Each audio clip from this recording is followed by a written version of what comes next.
Hey everybody, good morning. Welcome back to the kitchen. Yesterday I canned peaches. I saved the peels and the pits from the peaches. I washed the peaches really well before I cut the peels off. Okay. I did put them in the refrigerator overnight to start fresh this morning. Okay.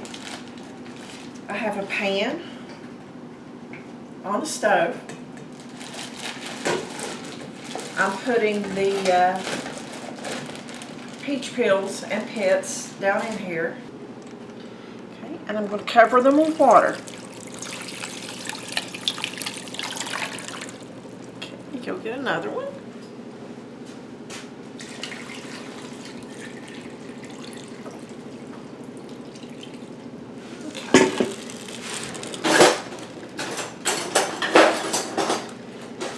Spread these around.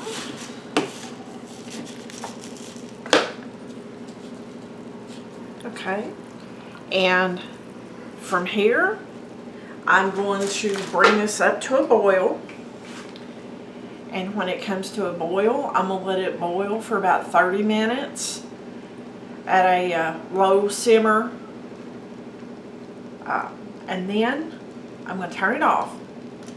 Then you let it sit at room temperature for about 12 hours after that.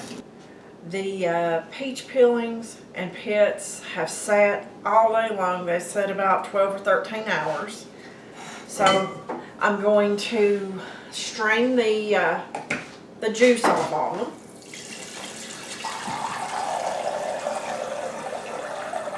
It's a very pretty peachy color.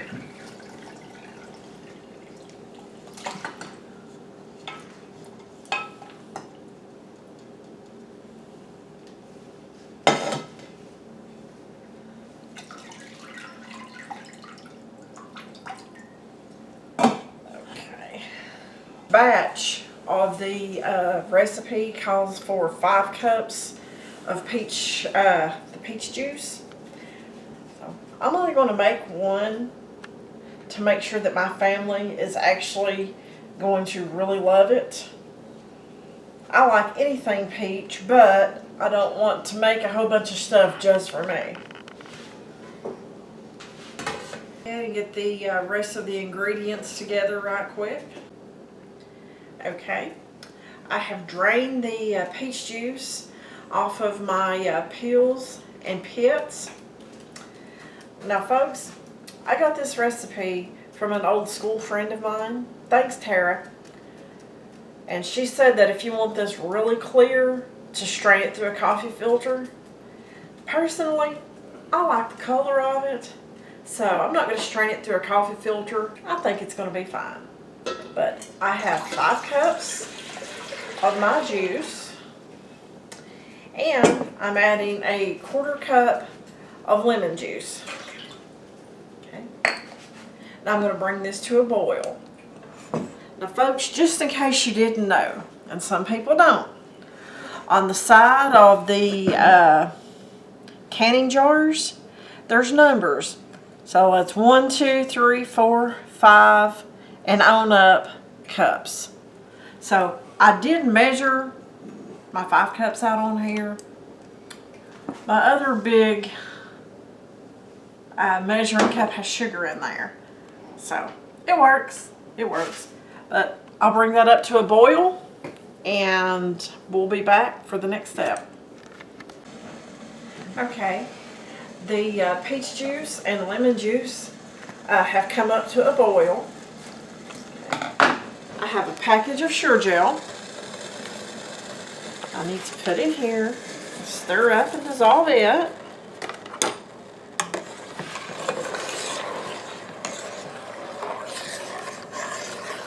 That's what's going to make this jelly get nice and thick. It's such a pretty color. Okay, I need to let this come back to a boil, which should not take very long.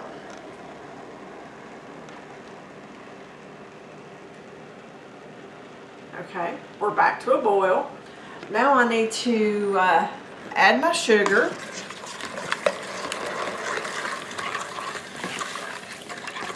Okay.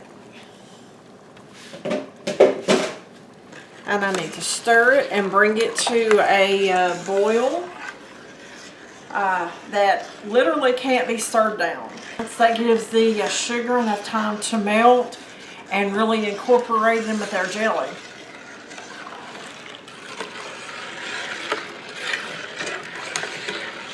Just going to stir it and make sure that we don't have anything to stick, because I would hate to ruin a batch of jelly.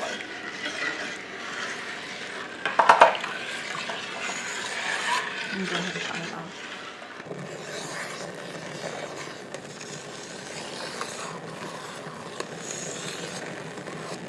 We're almost to that point. Now this did take about 7 minutes for me, but folks, the eyes on this glass stove don't get as hot as what the coils do on a lot of the regular stoves. So it definitely takes me a lot longer to get something cooked than what it does a normal person.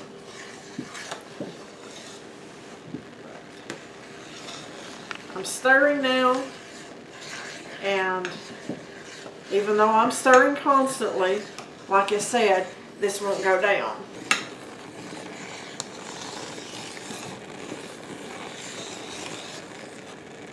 Alright folks, I do believe we are ready to get this in the jars. I just got my jars out of the dishwasher a little bit ago, so they're clean.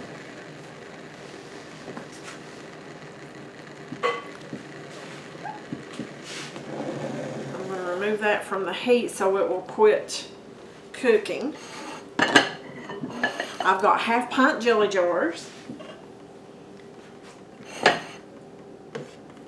And folks, I have to admit, I've done a little taste test of this broth, the jelly juice, whatever you want to call it, and it tastes really good. My kids have already said, jelly, biscuits. So, I know what I'm fixing for breakfast in the morning.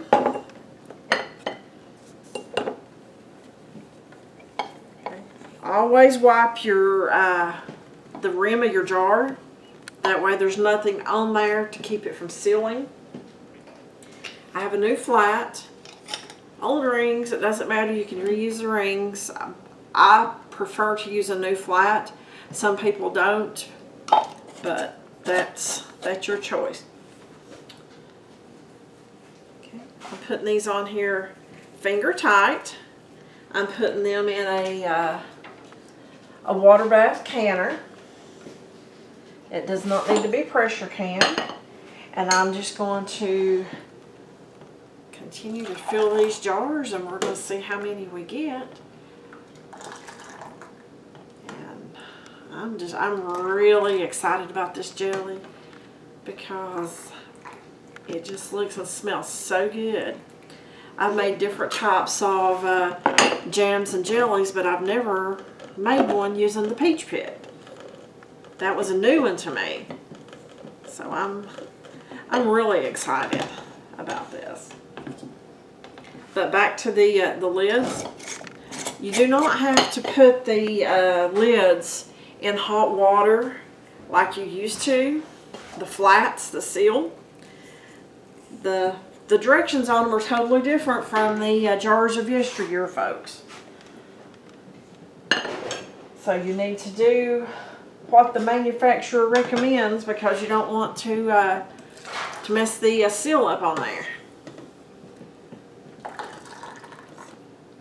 We'll just keep on ladling, and I'll bring you back and let you know how many we have. Okay, folks, this is the last jar going in the canner. I didn't have any more half pints in here, so since the boys are yelling jelly, jelly, jelly, I went ahead and threw it in a pint jar, and I'm going to go ahead and process that in with the rest of them. So there's 2, 4, 6, 7. There would have been 9 half pints from this recipe. But that, it's going to be water bathed. I'm going to bring it up to a boil, and whenever it comes to a full rolling boil, I'm going to start my timer, and I'm going to set the time for 10 minutes. And then we'll have our jelly processed. Okay, the jelly has boiled for 10 minutes. I just turned the timer off, and it's time to take it out of the water bath.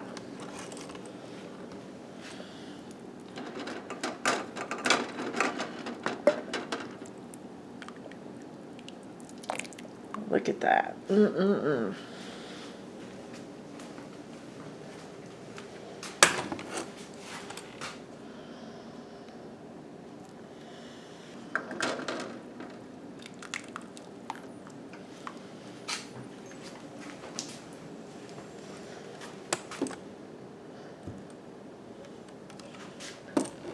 All right. There we have it. Oh, that first one right there just sealed already. Alrighty, folks, there we have it. Absolutely, positively beautiful. And part of them have already sealed. Whoop. Did you hear that one? Too bad I didn't catch it on video as it actually popped down. But I know you heard it. There is the peach pit jelly. And I hope you enjoyed the video as much as what we're going to enjoy eating this in the morning. But thanks for watching, and we'll see you folks on the next video.